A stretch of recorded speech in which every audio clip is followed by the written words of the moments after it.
น้องพวกปันแห้งขาวใจวันสองกับคือตอนกูร้องนั่นกันเนาะไม่สูงค่าไม่สูงในวันมาได้กันเนาะมาพบกัน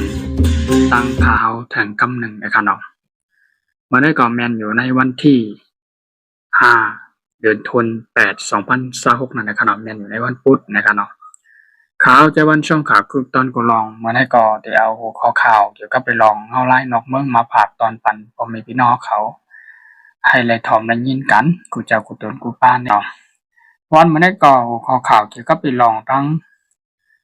ลาดเลยลองเมืองอเมริกันนะครับเนาะอเมริกาเนี่ยตั้งแต่มีปางตึกกันมาและตั้งอิหร่านไล่โทษซึกหลอดตึกกันมาใจเขายามมาเป็นหัวเรือนมันเหี่ยวนะครับเนาะไทยภายทั้งกองทัพเป็นแห่งอเมริกันในและมีรายใจและมีการใจขีปนาวุธกุเจกุเมียวนั่นก็ตัวป้องกันภัยมันก็ตัวอันเฮสัญญาเป็ดนั่นค่ะเนาะไล่ลูกคอยกว่าน้ำในกะไล่ซุ่มน้ำในกะเลยเสียเนี่ยผมก็รายใจหมากขีปนาวุธกุเมียวนั่นนะคะเนาะอันมีกาขันอันกาอันไล่เข้ากว่าหลอดตึกแต่โทรซึกหลอดตึกตั้งเมืองกองทัพแห่งอิหร่านนั่นนะครับเนาะเกี่ยวกับเรื่องหัวข้อข่าวก็ได้ก่อภายทั้งผู้มี จันนั้นก็ผู้ลงแล่นในการเฮ็ดนาซึกในการหลอดตึกนาซึกผู้ที่มีจันในการภายทั้งอเมริกาได้ก่อรายมาลาดว่าตั้งแต่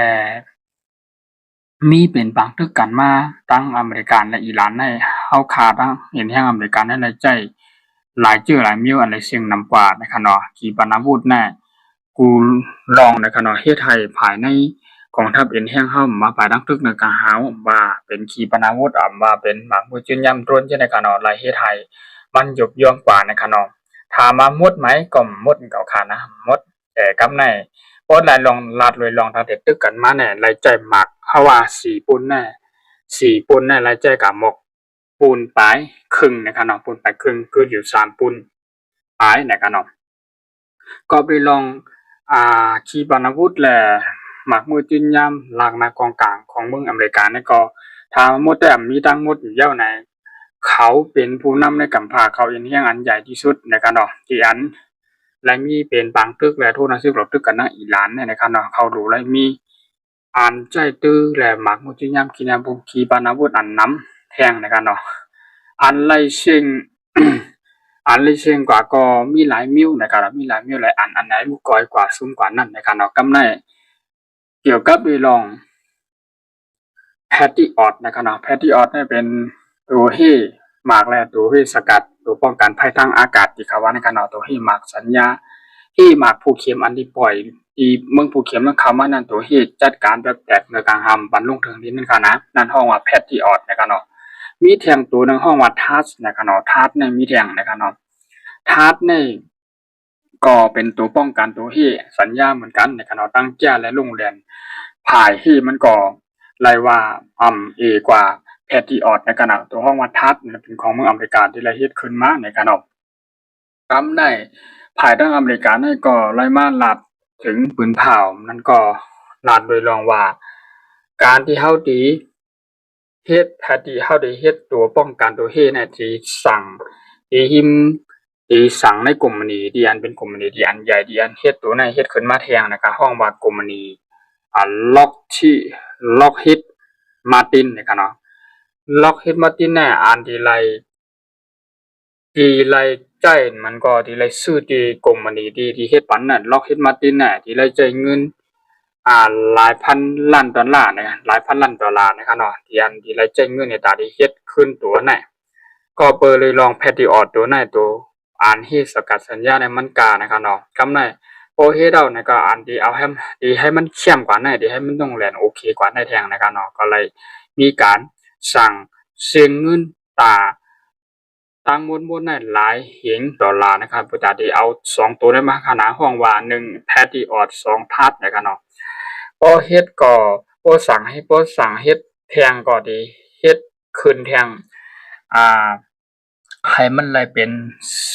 4ปุ่นมันจึงว่ามีแต่2ปุ่นนั่นน่ะที่ป่นมามีแต่2ปุ่นกันเดี๋ยวนี้เฮ็ดให้แล้วมันหมอกไหล4ปุ่นที่เฮ็ดนำปลาดันแทงในการเฮ็ดเผลอๆไว้ในขนาดนอกซึ่งเผลอไว้ในขนาดนอกกับในทับนะก็ มี2ปูนในการอันเก่ามันก็ได้เฮ็ดให้มันไล่4ปูนถึง5ปูนในค่ะนะธาตุตัวนั้นมี Patriot มี TASS นะครับเนาะ TASS นั่นก็เป็นตัวเฮ็ดสกัดโดยสัญญาเหมือนกันนะครับเนาะของเมืองอเมริกันเยี่ยวก็อาวุธกูเมียวๆหลักๆขีปนาวุธอันแก้และอันเข้มต่างๆในเมืองอเมริกันกองทัพอินเดียอเมริกันนั่นก็ไล่ขจายสั่งเฮ็ดขึ้นมาหนังหือบ่ได้ไล่มีการอันใจตีกว่าในนักศึกนั้นบ่ได้ไล่ขาดไล่ย่อมนั่นบ่ได้ไล่ใจเต็มที่นั่นนะครับเนาะไล่ขจายเฮ็ดนะครับเนาะก็ไล่เสียเงินหลายๆหลายๆเหงดอลลาร์เหมือนกันนะครับกำไรในการตั้งแต่ไล่ใจตึกโทนาซื้อรถตึกตั้งอิหร่านมาข้าวยาวเป็นโหเรือนมันเห็นนะก็เลยใจหมักเลยขีปนาวุธหลักมากองกลางคุมเมียวก็ใจกว่าน้ำเหี่ยวนะครับเนาะคำนั้นแล้วมาเฮ็ดคัดใจเฮ็ดขึ้นแทงปวดาดีเอาไว้มาใจตื้อในนาซึกรถตึกนั่นก็แพทที่ออดนะเอามาปักตังปวดาดีให้หมากผู้เข็มในการให้สัญญาแบบนั้นในการแล้วก็ทัดตัวนั่นก็มาปักตังปวดาดีที่แบบละลายอองตีในเมืองอเมริกันในฐานทัพอเมริกันกูตีนั่นที่อยู่ในภูมิภาคฝั่งตะวันออกกลางนั่นนะครับเนาะก็ในเซเจอแล้วกับเลยลองอเมริกันไล่มีการมาลาถึงนั้นก็เลยมีการปุนภาวะตึกเฮ็ดและตึกสั่งเฮ็ดตัวเฮสัญญาห้องว่าแพทริออตนะครับแพทริออตในภัยก็คลายเมืองหลายเมืองนึงก็หลายที่อันเมืองยูเครนก็ขย้อนมานั่นคือบ่ได้ไล่ตัวเฮสกัดสัญญาโดยในคันน้องก็ห้องว่าแพทริออตอันแย่และโรงแรมที่สุดของเมืองอเมริกันนะครับเนาะแล้วมีทางตัวก็ห้องว่าทัดนะครับทัดตัวนั้นก็ตั้งอันแก้ในโรงแรมมันก็เอกว่าเนาะย่อมกว่าตั้งแพทริออตเหมือนกันในขณะมี2เดียวกันเนาะมีแพทริออตมีทัดนะครับเนาะ2ตัวได้นะครับเนาะในเกี่ยวก็ไปลองตั้งเมืองอเมริกันนะครับเนาะคำในมีแทงหัวข้อข่าวที่2ขึ้นมาแทงหัวข้อที่2ในก็ข่าวที่มาลัดเลยลองตีอันยูเครนเนี่ยขณะที่อันยูเครนและอิหร่านเนี่ยเป็นปางสู้ยงเก้ากันเมื่อวันที่25เดือนธันวาคม2026ในขณะที่ป้นมาเนี่ยนะครับเนาะกำไรเข้ามาในวันที่4นะครับวันที่4เข้ามาในวันที่5เดือนธันวาคม2026ได้เหมือนกันแม่นอยู่ในวันพุธนะครับเนาะมีเกี่ยวกับเรื่องข่าวง้าหูในก็ภายตั้ง ผู้นำสูงสุดนั้นก็ภูมิจันทร์ในนาซึกอย่างนี้อิหร่านเนี่ยก็ไล่มาลาถึงโดยลองว่ายูเครนน่ะเขาสิใจตอบแทนขึ้นเด้อค่ะเนาะที่เฮ็ดให้มันป่วนกว่าป่วยกว่าตอบแทนไม่หยังได้ไล่ก็เพื่อเขาไล่ใจป่วนนาทีป่วนแปนเหเขามายื้อฮือพันเตียนเฮ็ดคนเมืองอิหร่านเฮาเลยตายกว่านั้นในกำในภายทางอิหร่านก็เลยมาปืนเผาลัดถึงว่าส่งเด็กปืนเผาถึงว่าที่เอาขึ้นที่ยืดที่เอาขึ้นที่ตอบแทนเอาขึ้นเดี๋ยวว่าก็หลายแต่ผู้ที่1ถึง3ปีนะที่จัดการที่หลอดตึกเข้ากว่าได้ในเมืองยูเครนเนี่ยกันเนาะนั่นก็อะไรว่าเป็นข่าวเงาที่อัน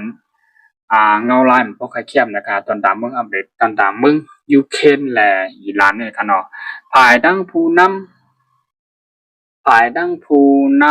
ของเมืองยูเครนเนี่ยมันก็เปิ้นฮ้องว่านายกรัฐมนตรีนี่ว่านั่นก็หมายความว่าเป็นภูมิจันทร์เป็นอุปถากผู้กี่วันเนี่ยนะครับเนาะในเมืองยูเครนก็เลยมาลัดถึงโดยรองว่าอีอันกองทัพเป็นแห่งยูเครนนั้นไล่จ้อยมากมันก็จะร่นในยื้อใส่คือพาณิชย์ของเมืองอิหร่านนั่นเขาก็ยื้อเข้ากว่าในประเทศที่เฮ้โดยรองว่ากูเมืองราชาเข้ามาในนาทีเขตคุ้มกำเฮาแหมกะห้ามเป็นฮือเดียนลูกเมืองราชาออกกว่านั้นเนี่ยเฮาก็เลยเฮาก็อยู่ได้ยื้อแปดก็เปว่าตั้งราชาตั้งเฮาขานั่นก็เป็นผู้เคียมกันอยู่นั่นแหละบ้านลาวได้ลองที่นำได้ตั้งใจเต้ๆในการเนาะก็ในภายทั้งอิหร่านได้ก็เลยมีการตอบแทนขึ้นว่าตั้งใจเต็มฮู้ที่ป่นมาได้ให้เฮาที่ปล่อยให้มันป่วนกว่าได้ห้ามปล่อยเฮาที่มีการตอบแทนและเอาคืนในขนาดโดยลองข่าวข้อที่2นะก็ยูเครนและอิหร่านนะครับเนาะได้ว่าเป็นเงาลายที่อับที่โทนาซึกหลอตึกกันในวันตั้งนั้นเนี่ยมีข่าวเงาจึงหือในก็เกี่ยวกับเรื่องตั้งอิหร่านในยูเครนนะครับที่มาลงปันต่างปันในวิดีโอในรูปปันใหม่ๆค่ะนะพอแม่พี่น้องข่าวที่อันเข้ามาปันในปันแห่งข่าวมาไปติดตามข้อมูลข่าวสารเกี่ยวกับเรื่องที่เป็นข่าวนอกเมืองเอาละนอกเมืองนั่นในขณะที่มันเป็นภาษาหลีกหลายความใต้เฮานั่นในขณะข่าวก็ได้วันชมครับ นกูร้องนั่นก็แต่แล้วหัวข้อข่าวเงาไล่นอกเมืองกูชื่อกูลองกูเมียวที่อันเกี่ยวกับไปลองเงาไล่นอกเมืองนั่นในสั่งชื่อว่ามีข่าวเงาใหม่ๆจึงหือในก่อข่าวดีมาอัปเดตและลงปันข้อมูลข่าวสารให้พวกเลยผู้ยังเรื่องป้องถึงการกูปีกูตั้งกูอองปีในเมืองไต้ปอดเปิ้นเนาะที่เป็น FC ของเขานะครับเนาะตอนแต่ว่าไม่ได้ก่อข่าวโดยลาดโดยรองหัวข่าวข้อที่หนึ่งก็อเมริกันกองทัพอย่างอเมริกันแล้วก็เลยมีการคัดใจสั่งซื้อและเฮ็ดตัวป้องกันตัวเฮ็ดสัญญาณนั่นนะครับห้องแพทริออตและทัดนะครับเนาะ2ตัวในนะครับเนาะแล้วก็เฮ็ดอาวุธหลักนากองการขีปนาวุธนะพวกที่เดียวใจในกองทัพเป็นแห้งให้พอกลุ่มๆหลุมๆนั่นนะครับผมได้ขาดได้ย่อมนั่นนะครับเนาะบรรดาเมืองอเมริกันได้นะครับนะข่าวที่1มาข้อข่าวที่2นั่นก็เกี่ยวกับเลยลองทั้งยูเครนและอิหร่านได้เป็นปังทึกกันยื้อกันอยู่ที่ในน้ำปางหลายมันก็ทะเลแคเดียนที่ป่นมาที่ซาฮานั่นนะครับเนาะที่ซาฮาเหรียญทุน7 2026ที่ป่นมานั่นนะครับเนาะกำไรก็มาในวันที่5เหมือนกันในการเหรียญทุน8 2026นั่นแล้วก็ฝ่ายดังผู้นำกองทัพอย่างนี้อิหร่านก็เลยมาลาดถึงพังถึงถึงลาดถึงไกลที่เมืองกองทัพเป็นแห่งยูเครนในว่าที่ตอบแต้มได้เอาคืนมาแล้วแต้มฮู้ในว่าอย่างไรในขณะเกี่ยวกับเรื่องหัวข่าวของนกไปด้วยเงาลายว่าที่เป็นจึงหือกว่าทางนั้นนั่นนะครับเนาะมีข่าวเงาจึงหือใหม่ๆเขาก็ได้มาอัปเดตลงปั่นพอมีพี่น้องเขาเลยถอมเลยยินเลยตัวเลยฮู้เลยหันเกี่ยวกับเรื่องข้อมูลข่าวสารบ้านเมืองแหล่งเงาลายนอกเมืองนั่นนะครับเนาะแต่วันไม่ได้ก็ยินจมพอมีพี่น้องเขาใหญ่น้ำกูจะกุศลปูป้าและที่เขามาปั่นแห้งข่าวในช่องขับต้นกูร้องนั่นในคณะใหม่สูงค่ะอย่าลืมเข้ากดไลค์กดแชร์กดติดตามปันข่าวกดหินปันข่าวหนังเพื่อติดตามข่าวสารวันเมืองใหม่ๆนั่นค่ะเนาะมีจุดก็ได้มาลงปันใหม่ๆให้พอพี่น้องเขาอะไรหู้เลยหันให้ด้วยเลยถอดตอนยังกันในคณะของพี่น้องเขาจุดจะกุศลปูป้ายินจมขอบใจอย่านำการที่มาปั่นแห้งข่าวค่ะใหม่สูงค่ะ